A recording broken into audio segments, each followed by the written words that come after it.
2주 전부터 계속 무리하고 또 비도 맞고 하나도 그러다 보니까 몸살이 나가지고 오늘 뭐 응급실에 가야 되나 그 정도로 많이 아프고 어제도 아프고 그래서 그저께부터 우리 임원회도 있고 무슨 모임도 있는데 다 취소하고 그냥 이렇게 오늘 하루 종일 쉬면서 이렇게 좀 쉬었더니 이게 나아진 것 같아요.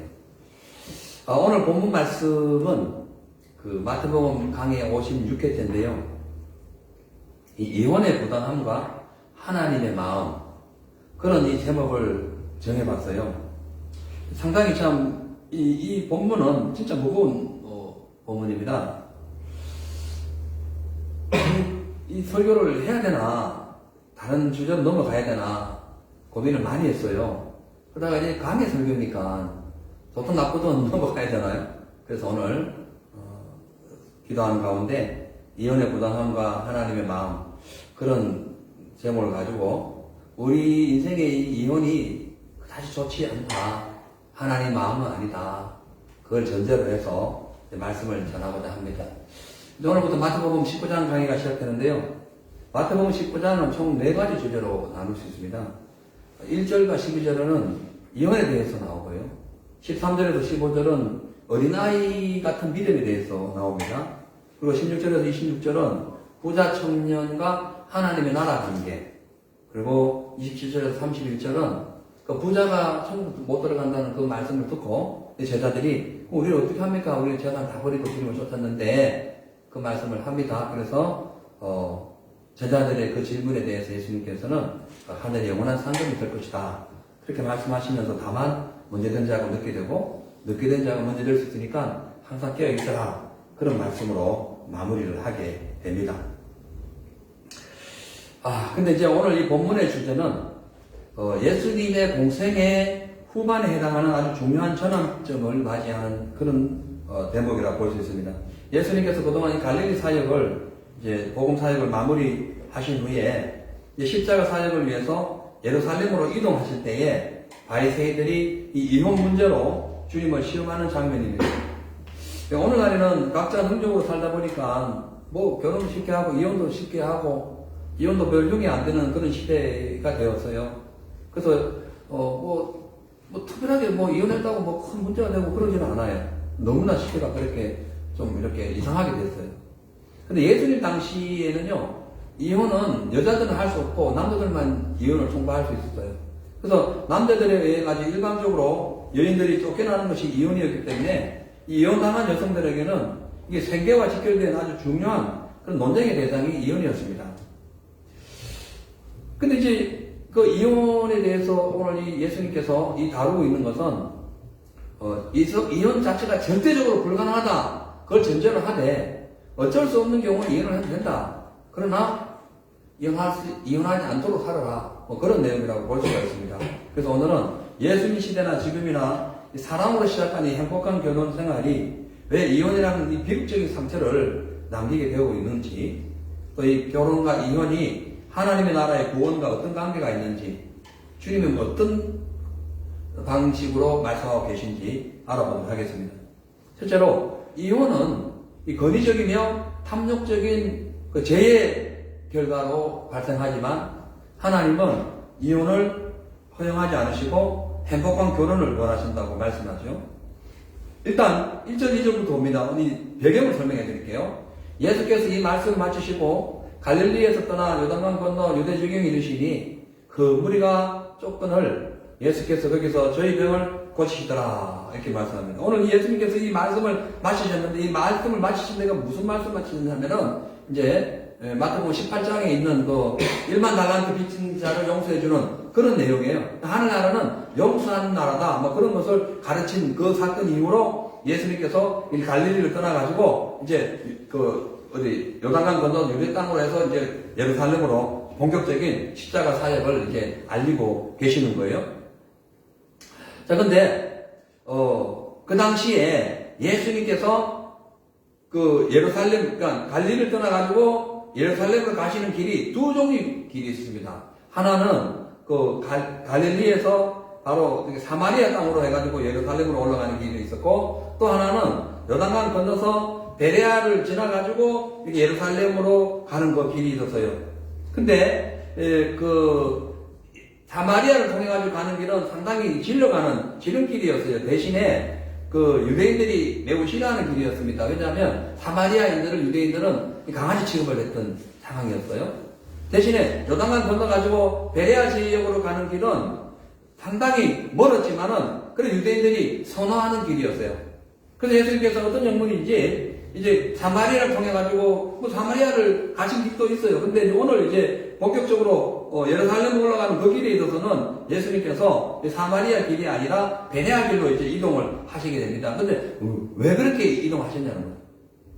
이게 사마리아로 가면 되는데 간단한데 왜 돌아가셨을까? 이것이 오늘 본문과 연관이 있습니다. 무슨 말씀이냐면 이 지금 그 요단강을 건너가지고 베레아 지역으로 가지고 다시 동쪽, 서쪽으로 이렇게 예루살렘으로 올라가는 그 길은 어떤 길이냐면은, 그 헤롯 안티파스가 이제, 황제가, 왕이 그 지역을 다스렸어요. 근데 그 헤롯 안티파스가 누구예요? 그 이혼 문제가 심각하게 걸려있던 사람이죠. 그래서 자기의 남동생 빌립의 아내이고 자기의 제수씨를 이렇게 취해요. 그래가지고 자기 아내가 싫다고 쫓아내고 자기 제수씨의 아내를 취하고 완전히 그 윤리 도덕적으로 상당히 심각한 문제를 일으켰습니다.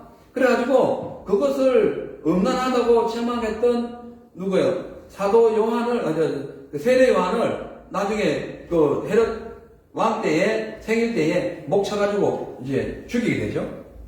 그래서 이 지금 예수님께서 왜 그 지역으로 가고 계시냐면은 지금 그 지역에 헤롯이 지금 세례 요한을 죽였듯이 예수님께서 그 지역을 가시는 이유는 하나님을 떠나 음란하게 살아가는 이스라엘 백성 온 인류의 죄를 책망하다가 똑같이 세례 요한처럼 똑같이 순교당할 것을 예표하는 마음으로 지금 걸어가고 있는 거예요.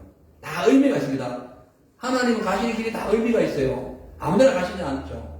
우리도 걸어가는 발걸음이 하나님 보시기에 다 의미 있는 발걸음 되시기 바랍니다. 아침 자고 일어나가지고 저녁 주무실 때까지 아무도 그렇게나 생활하지 마시고 하나님의 뜻 가운데 맡기고 주의 뜻이 어디 있는가 생각하면서 하나님의 뜻을 위하여 살아가는 그런 삶이 중요하다고 볼 수가 있습니다.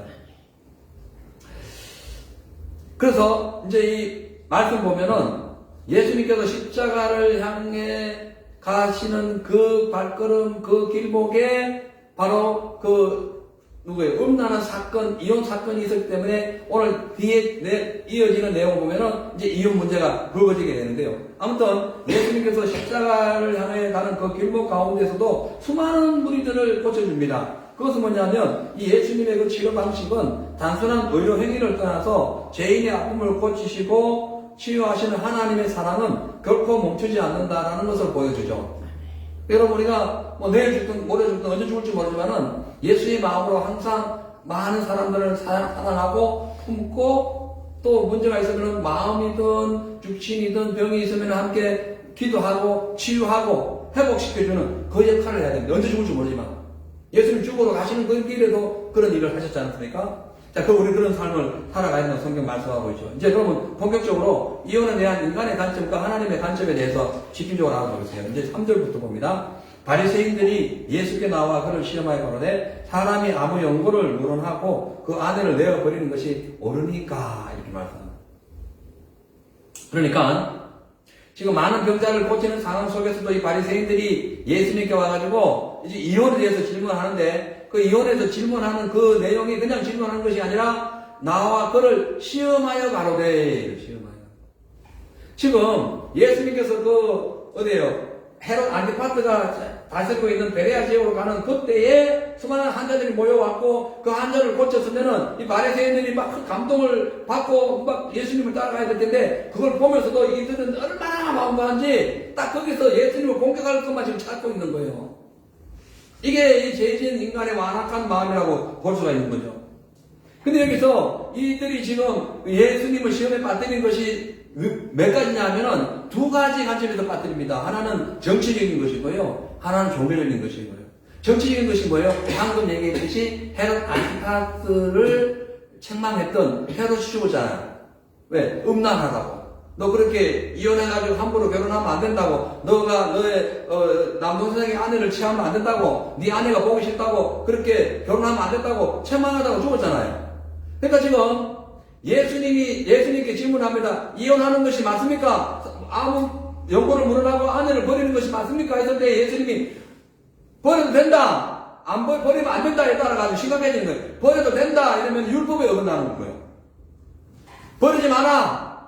이러면은 지금 헤롯이 그것 때문에 세례요한을 죽였듯이 정치적인 것에 얽혀가지고 예수님이 위험해질 수 있는 그런 아주 애매한 그리고 아주 심각한 그런 상황에 지금 놓여 있는 거예요.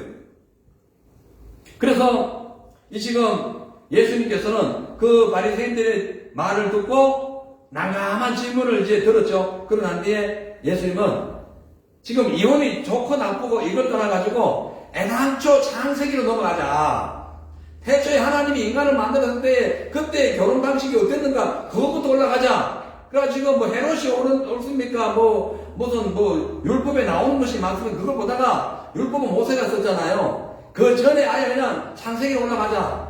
그래가지고 지금 4절부터 아예 본질적인 그 결혼 제도에 대해서 말씀합니다. 4절 보세요. 예수께서 대답하여 가라사대 사람을 지으시니까 본래 저희를 남자와 여자로 만드시고 말씀하시기를 이름으로 사람이 그 부모를 떠나서 아내에게 합하여 그 둘이 한 몸이 되리라 하신 것을 읽어보지 못하였느냐. 그러한즉 이제 둘이 아니요 한 몸이니 그러므로 사람이 짝지어 주신 것을 하나님이 짝지어 주신 것을 사람이 나누지 못할지니라. 창세기 2장에 보면 이제 성경이 나오잖아요. 그 내용을 지금 쫙 설명하고 있는 겁니다.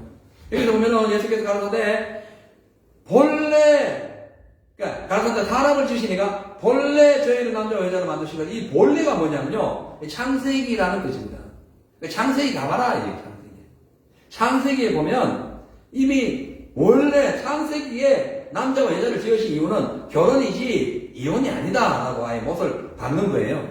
그리고 여기서 남자와 여자를 만드시고 이 말씀은 이 단순한 남녀 관계를 얘기하시는 것이 아니라 하나님께서 남자와 여자를 만드신 이유가 결혼을 위한 것이다라고 말씀합니다. 그러니까 아담을 만드시고 난 뒤에 갈비뼈를 뽑아가지고 하와를 만들었잖아요. 그냥 만들어놓고 그냥 각자 흩어져 살으라는 것이 아니라 둘이 붙어서 결혼을 해가지고 살으라. 그래가지고 갈비뼈로 아내를 만들었다는 거예요. 그러니까 아내는 갈비뼈라는 거죠. 절대 헤어질 수 없는 그런 완벽한 결혼 제도가 창세기에 있었다는 거예요. 그리고 이제 5절 보면 말씀하시기를 이름으로 사람이 그 부모를 떠나서 아내에게 합하여 그들이 한 몸이 되라 라는 읽지 못하니까 사람이 부모를 떠나라. 이게 뭐냐면은 남자가 결혼을 하게 되면요 부모님의 가정에서 독립함과 동시에 부모님은 자녀가 결혼하면 스스로 살아갈 수 있도록 특별한 간섭하지 말고 측면에서 이렇게 도와주라는 겁니다. 여기 이제 결혼제도.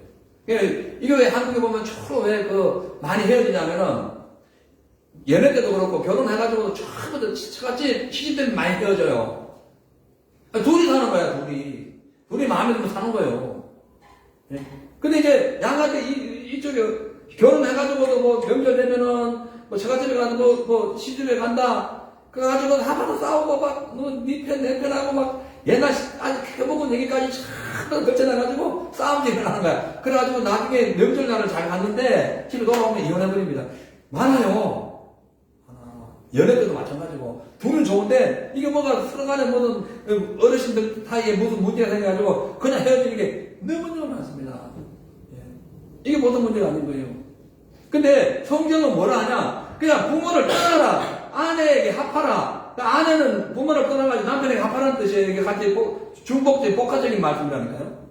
그래서 뭐예요? 둘이 한 몸이잖아요, 한 몸. 네. 한 몸은 단순한 부부의 육체적인 어떤 관계가 아니라 영적이고 감성적이고 언약적 하나님의 언약적 관계 안에 있다는 걸 의미해요. 그러니까 감성과 상황과 어떤 그런 조건에 따라 가지고 쉽게 이혼하지 말고 하나님이 세우신 창조의 뜻 따라서 하나가 되라 이렇게 돼요. 부부가 나중에 이제 하나님과의 관계가 좀 나오게 되는데요. 좀 이따 설명드리겠습니다만 그래 일단 하나가 되는 하나가. 근데 그 당시 남자가 부모를 떠나가지고 이제 아내와 하나가 돼가지고 사는데 문제는 그 당시 유대 사회는 남성 위주로 살았어요. 그러니까 여자하고 아이들은 숫자에 세지 않았어요. 그냥 무슨 물건 치고 해야 돼, 물건 치고. 오늘날은 참 여성분들은 진짜 감사해야 돼요. 이런 시대가 없어요. 우리가 어릴 때만 해도요, 저희하고 우리 어머님하고 저는 밥상 밑에서 밥을 먹고 다니는데 가끔 얘기하잖아요. 예? 나 그런 거 왜, 어떻게 그런 일이 있나? 근데 지금 시대가 완전히 바뀌어서 이거 뭐 여성 상위가 됐어. 여성 상위 시대. 여성이 이제 남자가 됐다니까 여자가 이혼을 야 헤어져 이러면 남자가 쫓겨나야 돼. 시대가 지금 성격하고 약간 그 이상한 그런 뭔가 밸런스가 안 맞는 그런 시대가 됐어요. 저전대로 그 당시 유대사회는 남성만 이혼할 수 있는 구조였기 때문에 하나님이 딱 지어주신 아내라 할지라도 남자가 싫으면 언제든지 이혼이 쉽게 성립됩니다. 나가는 거예요. 그래서 여성들이 일방적인 피해를 당하고 있었어요. 그러니까 남자 자기 중심, 그리고 또 뭐 하다가 뭐 조금 뭐 어떤 마음에 안 들거나 또 다른 여자가 마음에 들거나 막 그러면 그냥 이혼해버리는 겁니다. 하나님이 짝 지어주는 것을 자기가 그냥 이혼해버리는 거야. 그러니까 하나님이 짝 지어주는 것을 이혼하니까 하나님의 것을 나누는 거죠. 하나님이 한 건데 나눠버리니까 이게 죄라는 거예요.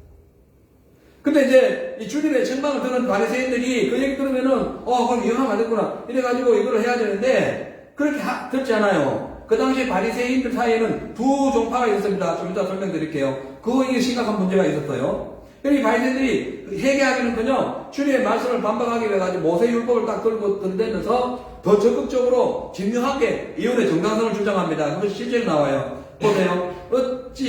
여짜오되 그러하면 어찌하여 모세는 이혼 증서를 주어서 내어버리라 명하였나이까. 그러면 결혼은요 단순한 동거가 아닙니다. 하나님 앞에서 하나님이 명령하신 언약을 지키는 거예요. 두 사람은 한 몸이 되는 거예요. 그것이 신비롭다고 했거든요. 그러니까 이 결혼해서 둘이 헤어지거나 한쪽에 하나를 버리면 안 돼요. 근데 육신의 정적 때문에 하나님의 창조 질서를 버리고 이혼을 하고 있었다는 거예요, 그 당시에. 그래서 바리새인들이 지금 모세의 율법을 들고 나왔어요. 그래 이혼의 정당성을 주장하는데 그러면 이 지금 여쭤보되 그래야면 어찌하여 모세는 이혼 증서를 내어버리라 하였나이까? 요 말씀이 신명기 24장에 나오는 말씀이에요. 1절부터 쫙 이혼에 대한 내용이 쭉 나옵니다. 신명기 24장 보면 근데 1절만 읽어드릴게요. 보세요. 자, 사람이 아내를 취하여 결혼한 거예요. 데려온 후에 결혼한 거죠. 수치되는 일이 그에게 있음을 발견하고 그를 기뻐하지 아니하거든 이혼 증서를 써서 그 손에 주고 그를 자기 집으로 내어 보낼 것이요. 이제 수치되는 게 뭐냐, 수치되는.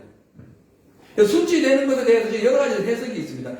그 당시 로마의 식민지에 살아가는 유대인들은요, 민족의 정체성을 회복시키고 또 율법의 정의를 세우기 위하여 치열하게 율법에 대해서 논쟁을 했어요. 그러다 보니까 두 종파가 생기는데 그 중에서 바리새인들 중에 두 종파가 생겨요.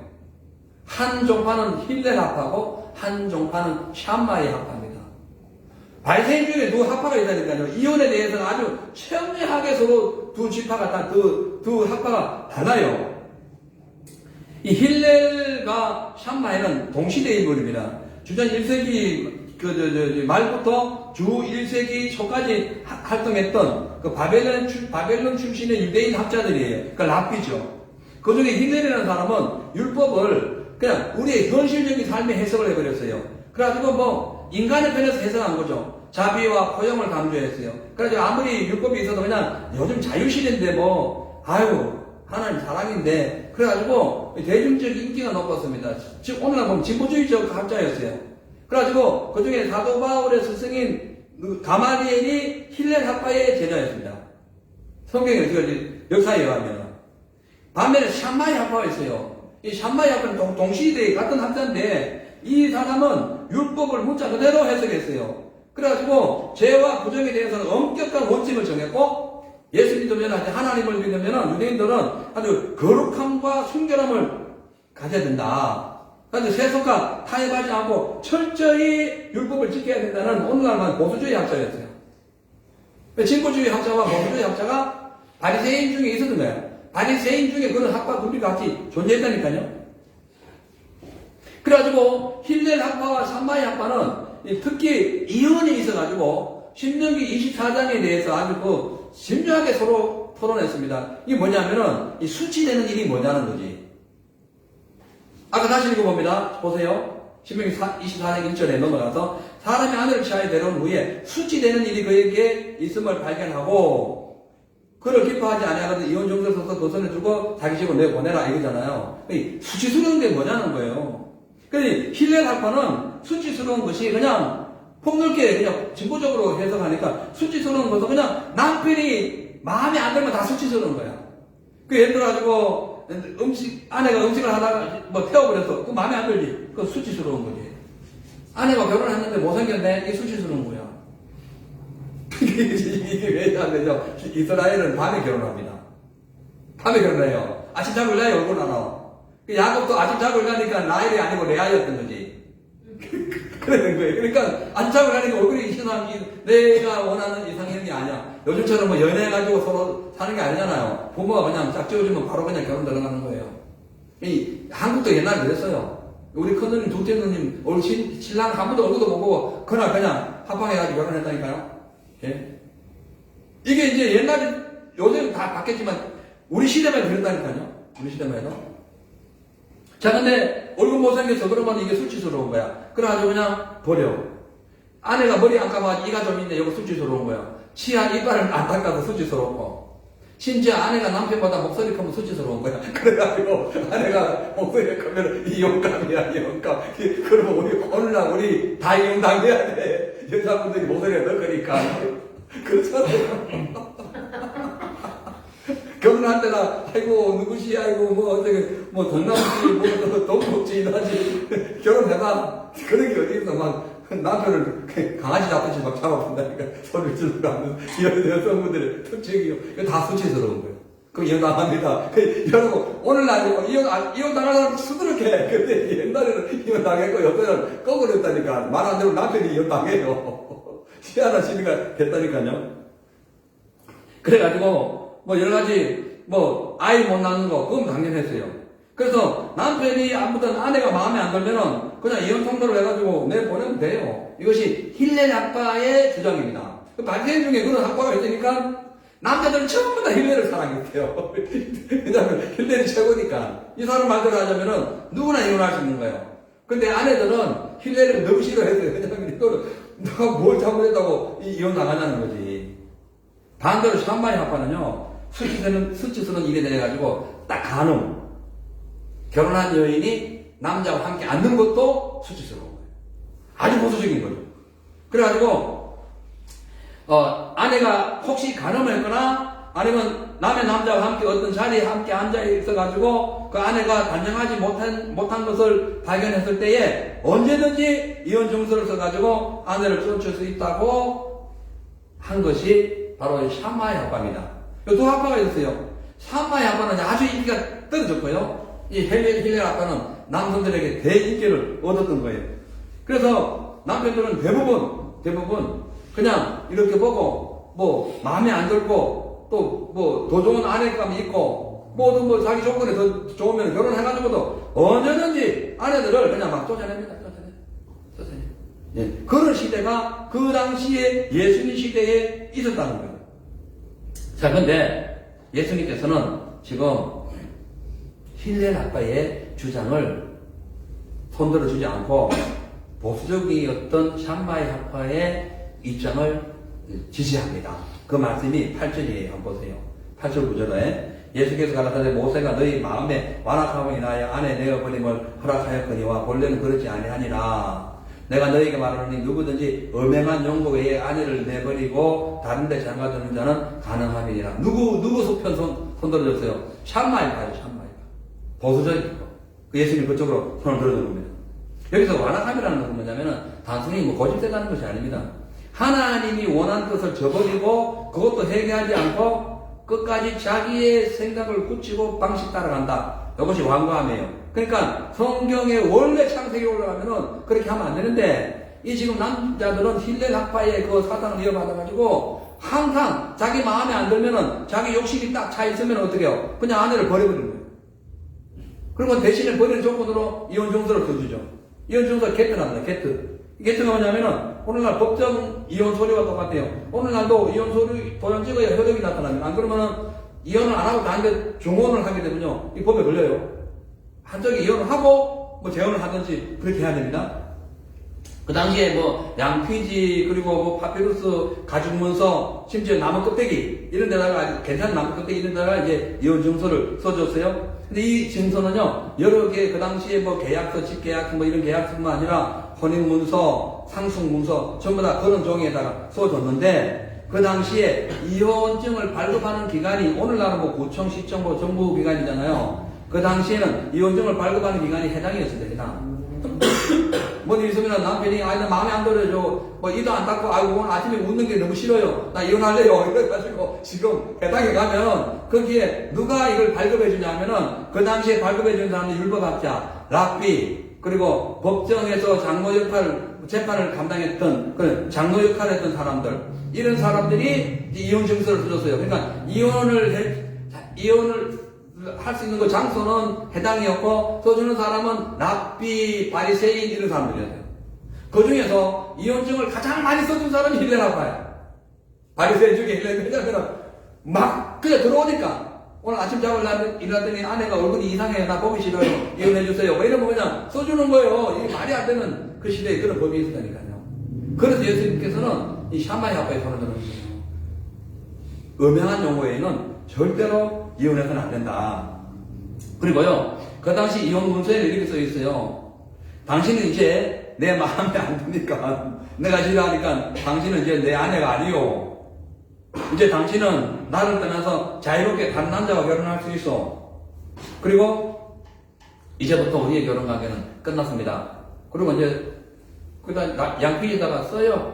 그래서 둘이 도장 찍어. 그러니까 아내는 안 찍어도 돼. 남편 찍어버리면은 이혼 끝.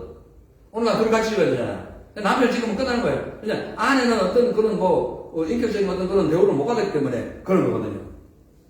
근데 예수께서는 지금 하나님께서는 왜 모세에 그런 이혼 증서를 써주라고 했느냐. 원래 하나님은 창세기에 가면 이혼을 원하지 않았어요. 그러나 남성의 원리대로 그 시대에 구약 시대도 마찬가지고 지금 유대 시대도 마찬가지로 남성의 편리대로 아무렇게나 이혼을 했기 때문에 남자에게 버림당하는 그 여인의 인권 보호를 위해서 모세가 율법에다가 이혼 증서를 써주라 했다.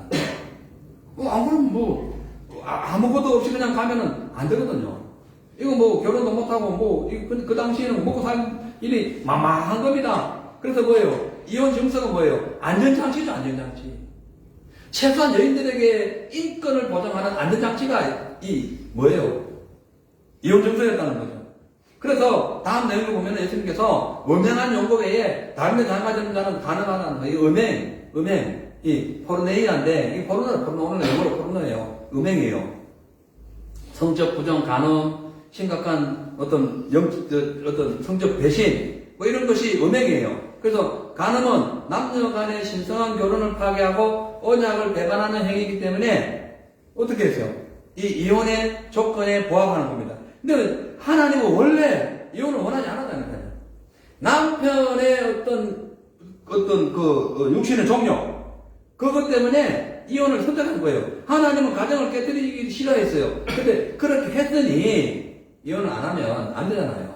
또 하나는 심지어 여성들이 가늠할 수 있는데 구약 율법에 의하면 여성들이 가늠하면 돌 맞아 죽었거든요.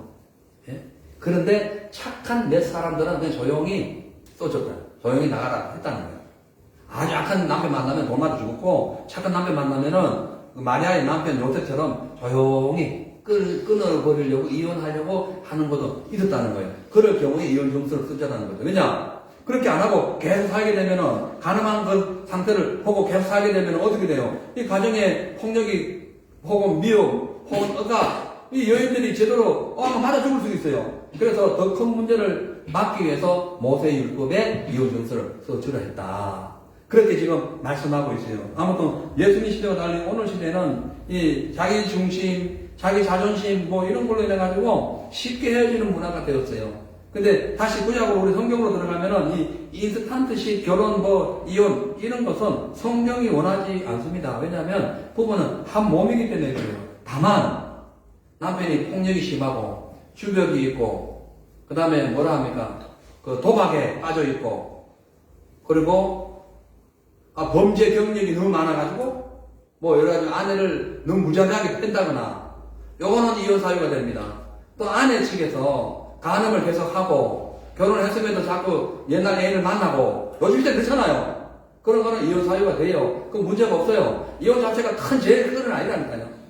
하면 안 되는데 어쩔 수 없이 하는 거는 어쩔 수 없지만은 지금 그 당시 힐렐 학파의 그 사상을 이어받은 사람들처럼 그냥 괜히 자기 아내가 싫고 아무 문제가 없는데 괜히 다른 여자가 좋아가지고 이혼하는 것은 간음이라는 거예요. 그러나 아니 얻어맞아가면서 어떻게 합니까? 칼 얻어먹는 아내들은요 칼에 맞아가지고요 병원에 입원합니다. 남편에게. 왜냐면 남편이 주벽이 심해가지고 그래요. 또 돈 버는 적적 그냥 이 빠진거 이런 데 가지고 돈을 다 그냥 날려버리고 그럼 뭐 하는 거죠? 경제권이 없는데. 그런 거는 이혼하라는 거예요. 아내도 그런 식으로 뭐 남자 외에 다른 아이를 데리고 온다거나 뭐 해가지고 가정에 불화가 생기고 남편하고 살면서도 막 바람 펴가 남의 애를 낳고 요즘 시대가 이상해요. 그래도 돼 있다니까. 우리 주변에도 나는 그런 얘기를 들어요. 예? 뭐 충격적인 얘기 들어. 애가 20살인데 바람 펴가지고 꼬마 애를 낳아가지고는 어디 버렸다 하더라고. 자기 아들이 20살인데 그 엄마가 어디 그 일을 하다가 어떤 남자가 만나가지고 애를 안 낳아가지고 버렸다니까 서리통에. 얼마 전 얘기예요. 몇 년 안 됐어요. 충격받아서 그런 건 이혼감이 된다는 거예요. 예? 이거 어떡하? 아니면 막 남편이 아내는 막 인격을 너무너무 무시하고 뭐 사람 취급을 안 하면 이거 같이 못 사는 거예요. 그런 거 이혼을 할 수 있어. 그러나 아무 문제 없는데 이혼하는 것은 큰 죄다. 하나님이 짝지어놓은 것은 나눠버리는 아주 나쁜 죄다라고 말씀하고 있는 거예요. 이제 본격적으로 그러면은 하나님 인간 간의 그 어떤 이혼 이것이 하나님과의 관계는 어떻게 되는가 한번 보겠어요. 봅니다. 일단 이 말씀부터 보고 갈게요. 마태복음 19장 10절에서 12절 보면 제자들이 가로되 만일 사람이 아내에게 이같이 할진대 장가들지 않는 것이 좋사나이다. 예수께서 가라사대 사람마다 이 말을 받지 못하고 오직 타고난 자라야 할지니라. 어미의 태로부터 된 고자도 있고 사람이 만든 고자도 있고 천국을 위하여 스스로 된 고자도 있도다. 이 말을 받을 만한 자는 받을지어다. 이 지금 바리새인들이 그 얘기를 듣고 딱 나가니까 제자들이 이거 뭐지? 그러면은 우리도 그러면 예를 들어서 아내가 보기 싫어가지고 혹은 또 무슨 뭐 마음에 안 들고 그냥 이혼하면은 가늠해가지고 지옥 가네, 천국 못 가네. 그러면 차라리 혼자 살까? 혼자 사는 게 안 나을까? 그런 생각을 하고 있다는 이 지금 제자들이 그런 생각하고 있는 것은 그들의 그 당시 제자들 역시 헬렌 학파의 주장을 많이 따랐다고 볼 수 있어요.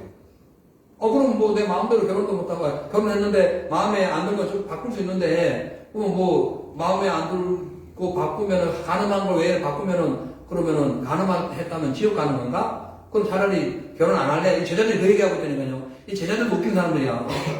아니 지금 무슨 이런 생각을 하고 있대요 제자들이. 예? 그러니까 우리가요 예수 믿어도요 예수 믿는 사람이 어떻게 저런 생각하고 있대. 예수 믿는 사람은 그런 생각 한다니까. 예수를 믿어도 제자는 지금이랑 똑같아요 시대가. 사람의 성품 똑같다니까요. 그러니까 당시 남성 중심 사회이기 때문에 비교적 남자는 쉽게 이혼을 했어요. 근데 제자들이 보니까 결혼을 했다가 이것이 평생 되고 살아야 된다면은 나는 안 되는데 이런 생각을 했다니까. 어떻게 제자들이 그런 생각을 하고 있어요. 근데 이게 우리가 영적으로 충만하지 못하면은 그럴 수밖에 없다는 거예요. 누구든지. 그래서 예수님께서는 11절에 가라사대 사람마다 이 말을 받지 못하고 오직 타고난 사람만이 받을 것이라 하면서 하신 말씀이 어미의 태로부터 된 고자도 있고 사람이 만든 고자도 있고 천국을 위하여 된 고자도 있고 고자는 세 가지가 있습니다. 선상적인 고자가 있고요. 그 왕궁의 그 내시 고자가 있어요. 하나님을 위해서 타고난 그런 어떤 사역을 위해서 할 수 있는 그런 고자가 있다는 게 뭐냐면은 이 하나님 말씀은요, 오늘 예수님 말씀은요, 결혼이 독신보다 더 거룩하고 독신이 결혼보다 덜 거룩하다. 그거는 아닙니다. 그러니까 결혼을 해도 하나님의 은혜 안에 하면 괜찮고 독신을 해도 주님의 나라와 의를 위해서 독신하는 괜찮습니다. 그래서 성경에 보면 엘리야 독신이에요. 엘리야 독신입니다. 엘리가 결혼 안 했어요. 또 누가 있어요? 사도 요한이 독신입니다. 왜요? 천국에 고자가 된 거예요. 결혼 안 했거든요. 고자라는 것은 결혼 안 했다는 뜻이에요. 뭐 어떤 아이를 낳고 안 낳고 그런 차원이 아니에요. 결혼 안 했다는 그런 상황으로 해석할 수 있거든요. 그래서 고린도전서 7장에 보면은 결혼을 해도 되고 안 해도 된다는 거예요. 이혼을 해도 되고 안 해도 된다는 거예요. 믿지 않는 사람이 갈리고자 하면은 이혼시켜라. 그러나 믿지 않지만은 너와 함께 살려면 살아라. 왜? 너의 믿는 믿음으로 믿지 않는 자를 구원할 수 있기 때문에. 결혼을 하든 안 하든 영적인 고자가 되든 안 되든 하나님 나라를 위하여 살아라는 거예요. 그래서 우리는 고린도전서 7장에 나와요. 아내가 있는 자는 아내가 없는 것이 살아라는 거예요. 뭐냐? 아내한테 너무 푹 빠지지 말라는 거죠. 아내가 없는 사람은 하나님께 당연히 빠질 수밖에 없죠. 그렇다고 천주교의 신부들이 이런 식으로 얘기하면 여러분 아시죠? 천주교 역사. 독신을 살면서 수많은 아이를 낳아가지고 그 성당 밑에 어마어마한 아이 해버리고 지금도 관리되지 않습니까? 그렇게 하면 안 돼요. 그래서 정욕을 참지 못하면 결혼을 해라. 그러나 하더라도 아내가 없는 것처럼 하고 하나님의 나라를 위해서 하라. 그렇게 말씀하고 계신 거예요. 자, 그래서 오늘 이 성경의 말씀에서 지금 아내를 끝까지 사랑하고 절대로 이혼할 수 없고 오직 하나님이 짝지어준 것을 나누지 말라는 그 말씀은 바로 하나님과 우리 관계, 예수님과 교회 관계를 의미하는 거예요. 한번 봅시다. 에베소서 5장 21절 27절 보면은 아내들이여 자기 남편에게 복종하기를 좋게 하라. 이는 남편이 아내의 머리됨이 그리스도께서 교회의 머리됨과 같음이니 그가 친히 몸의 구주시니라. 그러나 교회가 그리스도에게 하던 아내들도 범사에 그 남편에게 복종하지라. 남편들아 아내 사랑하기를 그리스도께서 교회를 사랑하시어 위하여 자기를 주신 것 같이 하라. 아멘. 그러니까 지금 이 말씀은 이 교회 얘기하는데 아내와 남편을 교회와 예수님 관계로 얘기하는 거예요. 성도와 예수님 관계가 남편과 아내 관계라는 거예요. 옛날 구약시대에는 이스라엘 백성과 하나님이 남편과 아내 관계였어요. 오늘날은 예수님과 우리가 신부와 신랑 관계다. 이렇게 표현하고 있거든요.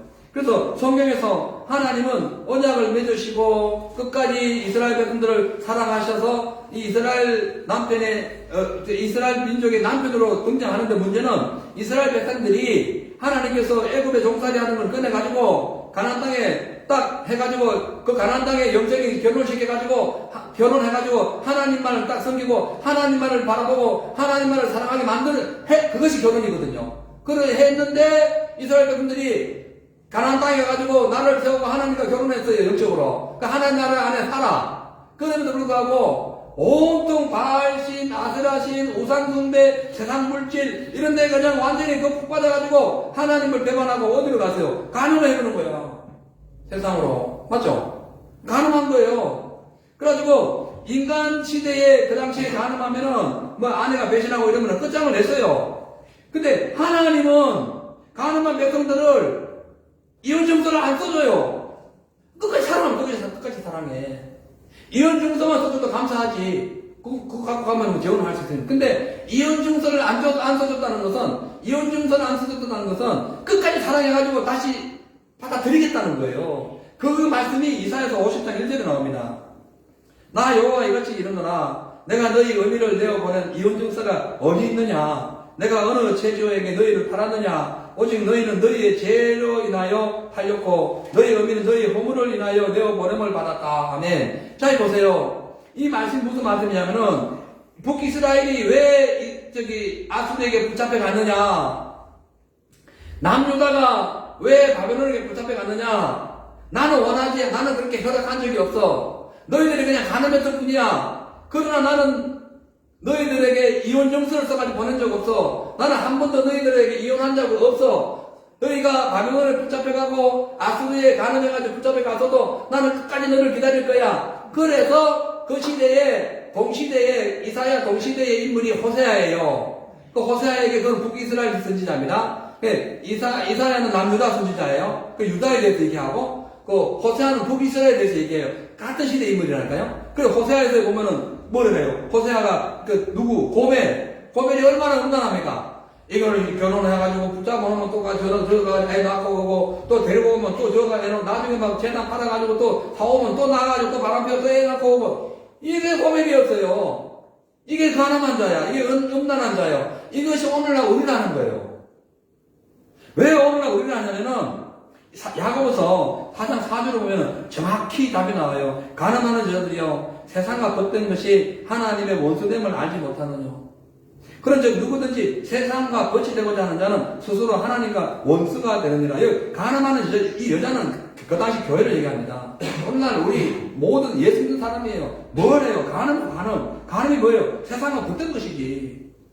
하나님을 사랑한다 하면서도 세상과 벗되면 전부 다 우리 가늠하는 거예요. 우리 이혼당해야 돼. 근데 하나님은 이혼증을 안 줘. 다시 회복시켜서, 고멜처럼 회복시켜서, 어떻게든 데려와가지고 다시 아내 만들려고, 다시 한 가정을 만들려고, 끝까지 이혼을 안 해. 하나님은 이혼을 안 했어요. 여러분, 구약시대에도 이혼을 안 해가지고 예수님 보내주셨고요. 신약시대도 우리하고 이혼을 안 했습니다. 끝까지 우리를 붙잡는 거예요. 이것이 하나님의 사랑입니다. 그렇기 때문에 하나님이 우리 참 이렇게 세상을 사랑해가지고 매 하나님 앞에 범죄하고 매 하나님 앞에 가늠해가지고 세상이 이 남자 저 남자 마치 아내가 그렇게 좋아하듯이 세상 물질, 세상 명예, 세상 자랑 이런 세상 것에 푹 빠져가지고 주님의 사랑을 늘 잊어버리고 하늘의 꿈을 갖기는 그냥 세상에 그냥 푹 빠져가지고 그냥 세상에 그냥 그 세상 농부에 그냥 아내가 돼가지고 살아가는 우리를 예수님은 끝까지 사랑하시는 거예요. 어디서? 십자가에서. 그럼 어떡하느냐? 그 하나님 사랑을 이어받으면 우리가 절대 이혼하면 안 되는 거예요. 아까 말씀드렸죠. 예외는 있다. 도저히 안 될 수 있는, 도저히 결혼 생활은 안 되면 어쩔 수 없지. 예? 그러나, 그렇지 않은 경우에, 괜히 그냥 육신의 정욕 때문에, 세상 이런 것들 돈을 벌었다고, 또 살만하다고, 이 여자 저 여자 만나가지고, 아내 외에 바람 피우고, 그래 하지 말라는 거예요. 이 시대가 아주 엉망진창이 됐습니다. 한국에 몇 년 전에, 무슨 폐지됐잖아요. 같은 데 폐지됐잖아요. 기가 막혀. 등산, 가가지고 만나고, 요즘에는 카톡에도 무슨 연애방이 있다네. 예? 세상에, 거기 얼굴을 나타내면 안 되니까, 자기 딸, 손주, 심지어 손주의 얼굴까지 올려놓고, 그 카톡에서 바람을 피웠는데, 그렇게 인간들이 악해요. 예? 말이 되나, 말이 돼. 예? 그리고 동창회 가가지고 또 회사 직원끼리 안에 놔두고 그런 짓을 하면 되냐는 거죠. 예. 이게 얼마나 악하냐는 거죠. 자, 그래서 이제 말씀 결론으로 넘어갑니다. 사랑하는 성도 여러분, 인간은요, 자기 중심, 탐욕 때문에 우상 숭배해요. 하나님 떠나요. 남편 대신 하나님의 언약을 무시해요. 그래서 세상과 가늠합니다. 그래가지고 망할 수밖에 없어요. 근데 예수님께서 십자가에서 다 값을 치러버렸어. 가늠한 마귀 종됐든 아무튼 사망의 값을 다 치렀어요. 그래가지고 다시 우리를 하나님 나라로 옮겨주시고, 하나님께서는 예수 십자가의 은혜로 인해가지고 우리를 주님과 함께 어떻게 해요? 신부가 되게 해가지고 나중에 혼인잔치하러 천국 올라갑니다. 아멘. 그래요. 우리가 죽도록 주님을 배반하면 어쩔 수 없어요. 끝까지 나는 이제 예수 안 믿으려네 하면서 가룟유다처럼 완전히 돌아서면 어쩔 수 없지만은 세상 욕심 때문에 이렇게 하나님은 안 떠났지만 계속 세상과 가늠하고 하는 것은 물론 책망 듣고 징계는 받지만은 하나님은 끝까지 우리를 사랑하세요. 그래서 천국으로 우리를 데려갑니다. 그러니까 그 은혜가 너무 감사해서라도 지금 주님께서 우리에게 주신 가정에 충실하세요. 다른 생각하지 마세요. 눈 돌리지 마세요. 다 똑같습니다. 다 똑같아. 아내를 사랑하시고 남편을 사랑해야 됩니다. 그래서 지금 남녀들은 마찬가지예요. 평생 내가 이 남자 이 여자 만났다면은 평생 그냥 죽음에 무덤을 갈 때까지 평생 둘이 살아야 돼. 여기가 끝에 내려고 여기 하고 막 동창회에 들어가면은 막 그냥 자기 남편 아내 놔두고 똑바로 하고 그런다네. 아니 이 말이 돼요. 동창인들이 학교 다니는 거하고 무슨 상관이 있어.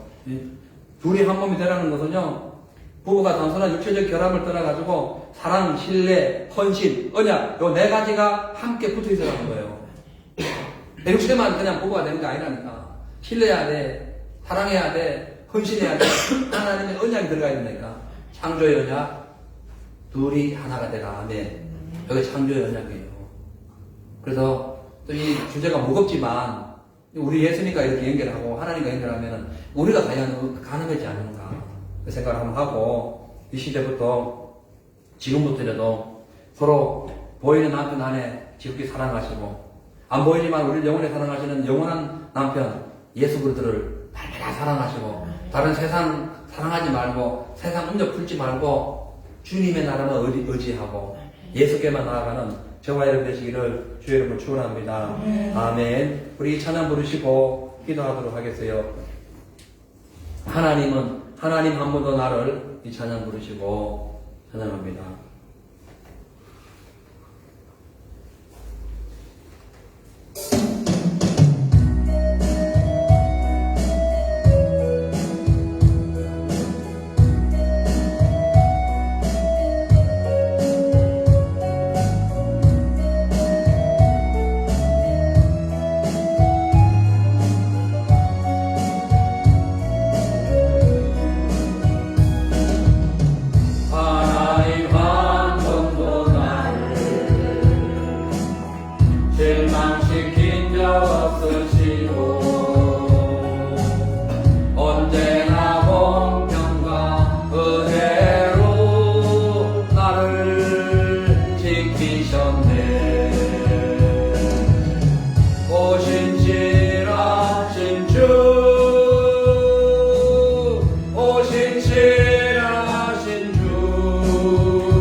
사랑해 주셨듯이 모든 교인들을 사랑해 주셨듯이 아버지 하나님 우리도 서로 성령을 사랑하고 하나님의 그리스도로서의 그 삶을 살아갈 수 있도록 역사하여 주시옵소서.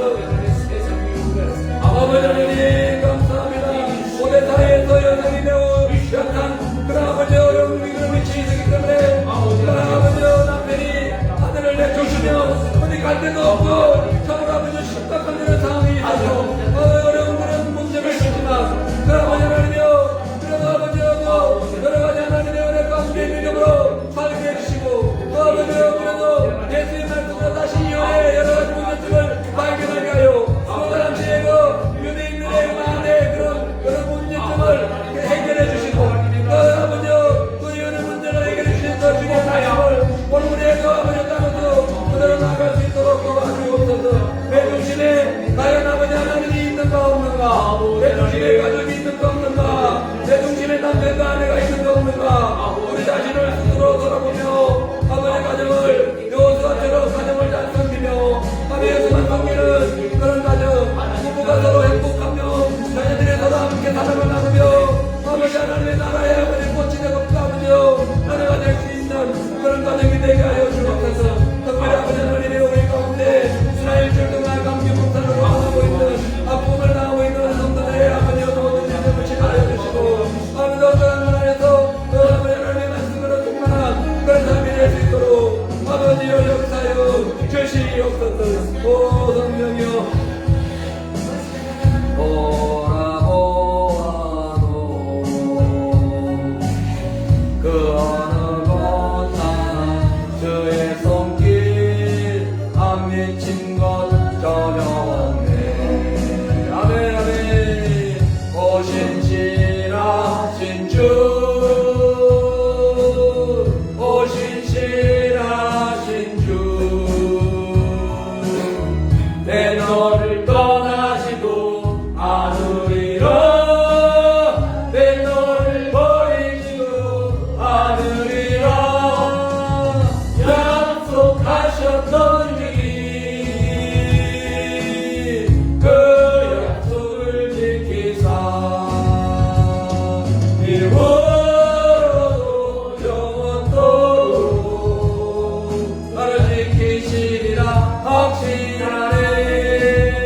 가정이 하나님 나라 하나님의 천국이 임할 수 있도록 도와주옵소서. 구약시대에 또 신약시대에 예수님 시대에 참으로 열악한 그런 결혼 문제, 이혼 문제로 인하여 고통당했던 그런 어려운 시기도 있었지만 오늘날은 이 지금 자유롭게 이런 자유분방한 시대가 되었습니다. 하지만 하나님이 원하시는 것은 가정은 하나고 부부는 하나고 헤어질 수가 없고 주님 이 땅에 오셔서 우리를 다시 천국으로 데려가듯이 영원토록 함께 사랑하라고 했습니다. 우리 부부가 서로 사랑하게 하시고 언제나 모든 세상 사람들에게 덕이 되고 빛이 되는 그런 가정이 되게 하여 주시옵소서. 감사드리며 우리 가운데 아버지의 관계몸살로 또 여러 가지 일로 또 아프거나 문제 있는 모든 일들이 예수 안에서 해결되고 또 회복되어서 더욱더 강건하고 승리할 수 있도록 축복하여 주시옵소서. 아버지여 또 여러 가지 상처받은 심령들 위로하여 주시고 병든 영혼들 하나님께서 함께 하셔서 주님의 능력이 충만한 삶이 되게 하여 주시옵소서.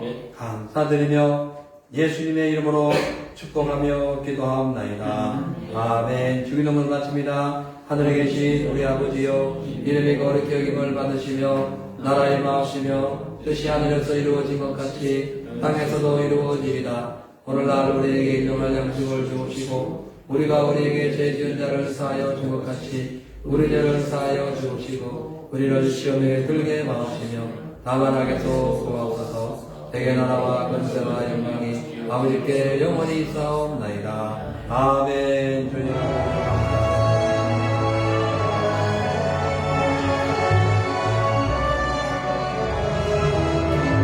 하나님께 감사드리겠습니다.